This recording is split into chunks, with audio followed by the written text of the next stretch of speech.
మరి next recipe ఏం పరిచయం చేస్తున్నావు? Drum stick pickle. ఓకే, ములంకాయ పచ్చడి.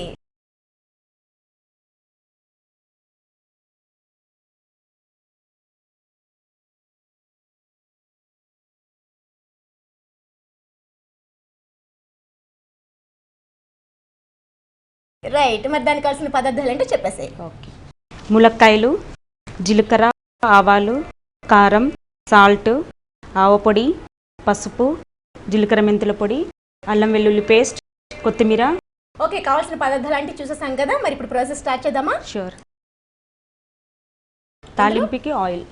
ఓకే, ములంకాయ పచ్చడి ఇది నిల్వ ఉంటుందా? ఇది కూడా స్టోర్ ఉంటుందండి. ఓకే, ఎన్ని రోజుల వరకు? 1.5 మంత్ 2 months వరకేనే ఉంటుంది. ఓకే, ఏం పాడవదు. 2 months వరకు ఉంటాయి. ఇప్పుడు ఈ ములంకాయల్ని మీరు ఏం చేశారా? ముందుగా రెడీ చేసి పెట్టుకున్నారా? ఆయిల్లో ఫ్రై చేయాలి. ఫ్రై చేసుకోవాలి. డీప్ ఫ్రై లా కూడా అవసరం లేదు, జస్ట్ లైట్. ఇప్పుడు మనం ఇంత ఆయిల్ వేసుకొని వాటిని లైట్ గా ఫ్రై చేసేసుకుంటే సరిపోతుంది. అంతే. ఓకే, ఆల్రెడీ మీరు ఫ్రై చేసి పెట్టుకున్నానండి ఆల్రెడీ. ఓకే, ఫస్ట్ జీలకర్ర ఆవాలు పోసి ఆయిల్ హీట్ అయ్యేలోపు మా ఫ్యామిలీ మెంబర్స్ అందరికి ఒకసారి హాయ్ చెప్పండి. సరిత గారి ఫ్రెండ్స్ కి, వాళ్ళ హస్బెండ్ కి, వాళ్ళ ఫ్యామిలీ మెంబర్స్ కి, మా kids Sharath, Akshay. Akshay and Sharath, Akshay. Sharath and Akshay కి కూడా మా తరపు నుంచి పెద్ద హాయ్. అలానే సరిత గారి తరపు నుంచి కూడా హాయ్. అయిపోయిందండి. Okay, thank you. Family list అంతా అయిపోయింది. ఫ్యామిలీ, ఫ్రెండ్స్ అందరూ ఇంపార్టెంటే కదండి, కొలీగ్స్ అందరూ. అందుకే మాకు తయారు చేసి చూపించేటప్పుడు కూడా ఒకటి అమ్మ, ఒకటి అత్త పరిచయం చేసిన పికిల్స్ నే పరిచయం చేశారు. ఇది అత్తయ్య వాళ్ళు, ఇది అత్తయ్య. ఓకే, నేర్పించారు. దాంట్లో జింజర్ గార్లిక్ పేస్ట్ ఆయిల్లో కొంచెం ఫ్రై అయితే టేస్టీ ఉంటుంది. ఓకే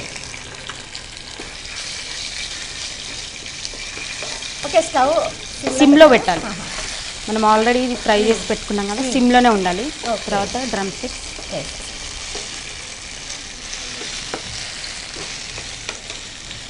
ఓకే, ఇక్కడ మనం ఎన్ని ములంకాయలకి అంత క్వాంటిటీ అనేది ఎలా తెలుస్తుంది? ఓన్గా చేసుకోవచ్చండి. ఓకే, తెలిసిపోతుంది ఆటోమేటిక్గా. ఓకే, కారం,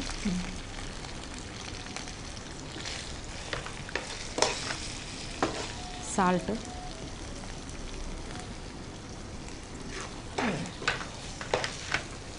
కొంచెం పసుపు వేయాలండి పికిల్స్లో, బాగుంటుంది. ఓకే, ఆవపొడి. ఈ పచ్చళ్ళు అనేసరికి ఆవపొడి అనేది కంపల్సరీ. ఆవపొడి, జీలకర్ర మెంతుల పొడి మెయిన్ పికిల్స్ అంటే. అసలు పికిల్స్ కి టేస్టే ఉండదు. జీలకర్ర మెంతుల పొడి. మనం వేసుకున్న ఆయిల్ పొడిలు అన్నిటిని పీల్చేసుకుంది, చూసారా? పీల్చుకుంటది. అందుకే పచ్చళ్ళకి ఆయిల్ ఎక్కువ పడుతుంది. ఒక 2-3 days తర్వాత ఆయిల్ మొత్తం లీక్ అవుతుంది, మంచిగా స్ప్రెడ్ అయిపోతుంది. ఈ చింతపండు గుజ్జు అండి ఇది. ఓకే, ఇక్కడ చింతపండు గుజ్జుని కూడా నానబెట్టి వడగట్టి నేను ఒక 5-10 minutes కుక్ చేశాను.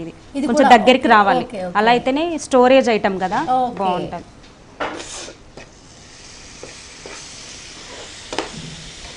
ఓకే, చింతపండు వేశారు అంటే దీనికి ఇంకా స్వీట్ ఏమైనా యాడ్ అవసరం లేదు, పికిల్స్ కదా. స్వీట్ అంటే చింతపండు ఎక్కువగా యాడ్ చేసిన వెంటనే కొంచెం బెల్లం కానీ అలా ఇష్టం వేసుకుంటే వేసుకోవచ్చు.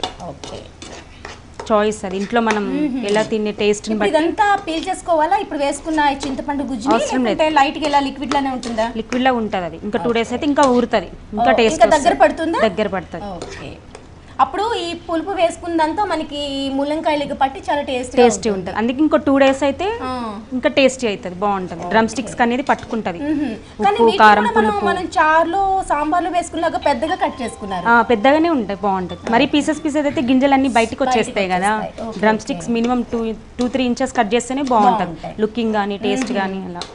నైస్, బాగుంది. లుక్ కూడా మనకి చాలా అందంగా కనిపిస్తుంది. ఓకే, ఇప్పుడు స్టవ్ ఆపేసేయండి. మనం పికిల్స్కి కదా, కొంచెం గార్నిష్ బాగుండాలంటే ఇంకా ఆయిల్ కూడా వేసుకోవచ్చు. ఓకే, పైన తేలుతుంటే బాగుంటుంది. అంతే. ఓకే, డిష్ అవుట్ చేసుకుందామా? ములంకాయలు మాత్రం సీజన్ వైజే దొరుకుతూ ఉంటాయి కాబట్టి సీజనల్లోనే చేసుకోవాలి. ఇలా తయారు చేసి పెట్టుకుంటే చక్కగా మీరు 2 months వరకు ఇవి నిల్వ ఉంటాయి అన్నారు కాబట్టి బాగుంటుంది. కానీ ఈ ఆవ పొడి, జీలకర్ర, మెంతుల పొడి ఒక్కసారి రెడీ చేసి పెట్టుకుంటే మనకి అన్ని పికిల్స్ కూడా రెడీ అన్ని చేసుకోవచ్చు పికిల్స్ లో ఇంట్లో కూడా కర్రీస్లలో కూడా వేసుకోవచ్చు. పులిహోర కూడా చేసుకుంటాం కదా, ఆవపొడి జీలకర్ర మజ్జిగ చారు చేసిన దాంట్లో ఆవపొడి కంపల్సరీ వేస్తాం మేము. ఓకే, ఇంట్లో మాకు రెడీగానే ఉంటాయి ఎనీ టైం. ఓకే, కొత్తిమీరతో గార్నిష్ చేస్తున్నారు. Laharika drum stick pickle ready, taste చూసి చెప్పాలి. ఓకే సరిత, చాలా డిఫరెంట్గా, చాలా టేస్టీగా, జస్ట్ ఫ్రై చేసేందుకే టైం పట్టింది కానీ మిగతా ప్రాసెస్ అంతా చాలా ఇంట్రెస్టింగ్గా ఉంది. అందులోనూ ములంకాయ పచ్చడి అంటే ఇంకా అదిరిపోతుంది కదా. మరి టేస్ట్ చేసే ముందు ఎందుకు ఎక్స్ప్లెయిన్ చేయడం, సో వెంటనే మీకోసం టేస్ట్ చెప్పేస్తా ఎలా ఉందో.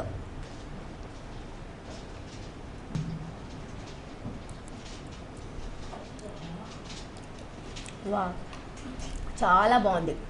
వేసుకున్న చింతపండు గుజ్జు అయితే చక్కగా పట్టింది.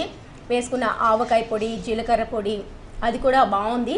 మొత్తంగా ఈ ఏదైతే ఒక 2 days నానినాక ఈ ములంకాయకి ఆ ఫ్లేవర్ ఇంకా పట్టి మంచి టేస్ట్ అనేది వస్తుంది. ఎక్సలెంట్ అండి. సమ్మర్లో మనం ములంకాయలు దొరికేటప్పుడు మాత్రమే చేసుకునే ఈ పచ్చడి మాత్రం అసలు మీరు మిస్ కావద్దు. ఇంట్లో వెంటనే ట్రై చేసి చూడండి.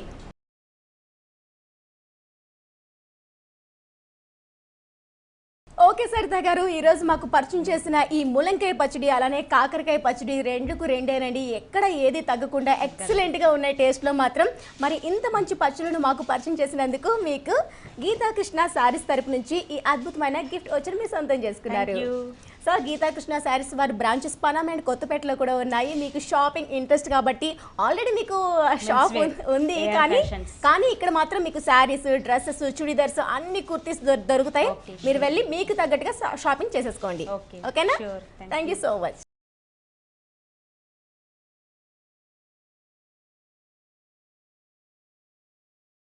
సో చూసారు కదా ఎస్, ఈరోజు మనకు సరిత గారు పరిచయం చేసిన ఈ 2 పచ్చళ్ళు చాలా డిఫరెంట్గా, చాలా కొత్తగా, చాలా టేస్టీగా ఉన్నాయి కదా.